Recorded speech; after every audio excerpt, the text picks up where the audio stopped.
Hello guys, എല്ലാവർക്കും പുതിയൊരു വീഡിയോയിലേക്ക് വീണ്ടും സ്വാഗതം. അപ്പോൾ പുതുവർഷത്തിലെ ആദ്യ മത്സരത്തിൽ കേരള ബ്ലാസ്റ്റേഴ്സ് പഞ്ചാബ് FCക്കെതിരെ അവരുടെ തട്ടകത്തിൽ പോയിട്ട് ഒരു ക്ലീൻ ഷീറ്റ് വിൻ സ്വന്തമാക്കിയിരിക്കുകയാണ്. 1-0 എന്ന സ്കോറിൽ കേരള ബ്ലാസ്റ്റേഴ്സ് പുതുവർഷത്തിൽ ആദ്യ മത്സരത്തിൽ വിജയം കരസ്ഥമാക്കിയിട്ടുണ്ട്. It's good.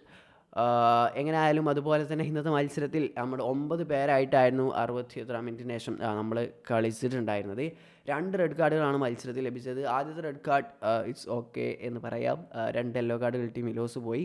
എന്നാൽ രണ്ടാമത്തെ റെഡ് കാർഡ് എന്തിനാണ് കൊടുത്തതെന്ന് മനസ്സിലായില്ല. ഐബൻ അങ്ങനെ വലിയ രീതിയിൽ ഫൗൾ ചെയ്തിട്ടില്ല. അവിടുന്ന് റൺ ചെയ്ത് വരുന്ന ലിയോൺ അഗസ്റ്റിന് നേരെ ബ്ലോക്ക് ചെയ്യാൻ വേണ്ടി വണ്ടി പുള്ളി ഐബൻ ഒന്ന് സ്റ്റോപ്പ് ചെയ്ത് നിന്നിട്ടുണ്ടായിരുന്നു. പിന്നെ ഐബൻ്റെ മേത്ത് വന്ന് ലിയോൺ അഗസ്റ്റിൻ രണ്ടുപേരും പാടി കൂട്ടിയിടിച്ച് 2 പേർക്കും പരിക്കേറ്റിട്ടുണ്ടായിരുന്നു. പിന്നെ എന്തിനീ റെഡ് കാർഡ് കൊടുത്തതെന്ന് മനസ്സിലായിട്ടില്ല. എന്തായാലും നിങ്ങൾ അതുമായി ബന്ധപ്പെട്ട് നിങ്ങളുടെ ഒപ്പീനിയൻ എന്തായാലും കമൻറ്റ് രേഖപ്പെടുത്തുക. എല്ലാവർക്കും അറിയാം, അവർ ഇന്ന് ഒരു ഫോറിൻ പ്ലെയർ വെച്ചാണ് സ്റ്റാർട്ട് ചെയ്തത്. അപ്പോൾ ആദ്യ ഹാഫിലെ കളിയൊക്കെ നോക്കുകയാണെങ്കിൽ വളരെ ശോകം തന്നെ ആയിരുന്നു. കണ്ടിരിക്കാൻ അത്ര സുഖമുള്ള കളിയൊന്നും ആയിരുന്നില്ല. നമ്മൾ സ്കോർ ചെയ്തത് നോഹ സദോയി, അത് പെനാൽറ്റിയിലൂടെയാണ്. നോഹയുടെ തന്നെ ഒരു അറ്റാക്ക് തടഞ്ഞിട്ട അത് നമുക്ക് പെനാൽറ്റി കിട്ടി. പെനാൽറ്റിയിലൂടെ ഗോൾ സ്കോർ ചെയ്ത്, അല്ലെങ്കിൽ നമ്മൾ വിജയിക്കുമെന്ന് എനിക്ക് തോന്നുന്നില്ല. ഒരു ഗുഡ് ഗെയിം ഒന്നുമല്ല ആയിരുന്നു ഇന്നത്തെ മത്സരത്തിൽ. എങ്ങനെയായാലും നെക്സ്റ്റ് മത്സരത്തിലേക്ക് വരുമ്പോൾ ബെറ്റർ ആവട്ടെ. അവർ ഫോറിൻ പ്ലേയേഴ്സ് ഒന്നും ഇല്ലാത്തതുകൊണ്ട് തന്നെ അവർ ആദ്യം മുതൽ തന്നെ വലിഞ്ഞായിരുന്നു കളിച്ചിട്ടുണ്ടായിരുന്നത്. ഡിഫൻസിലേക്ക് നമ്മളെ കയ്യിൽ തന്നെ ആയിരുന്നു പന്ത്.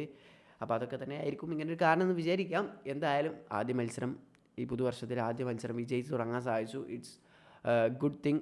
കേരള ബ്ലാസ്റ്റേഴ്സിനെ സംബന്ധിച്ച് തുടർന്ന് നല്ല പെർഫോമൻസ് കാഴ്ചവെക്കാൻ സാധിക്കട്ടെ എന്ന് തന്നെ നമുക്ക് പ്രതീക്ഷിക്കാം. പെർഫോമൻസ് ഉണ്ടാവുമെന്ന് പ്രതീക്ഷിക്കാം. എന്തായാലും തോമസ് കോച്ചിൻ്റെ കീഴിൽ 2ാം വിജയമാണ്. അതും ഒരു ഗുഡ് ആയിട്ടുള്ള ഒരു കാര്യം തന്നെയാണ്. അപ്പോൾ നെക്സ്റ്റ് വീഡിയോയുടെ വീണ്ടും കാണാം. അതുവരെയും ബൈ.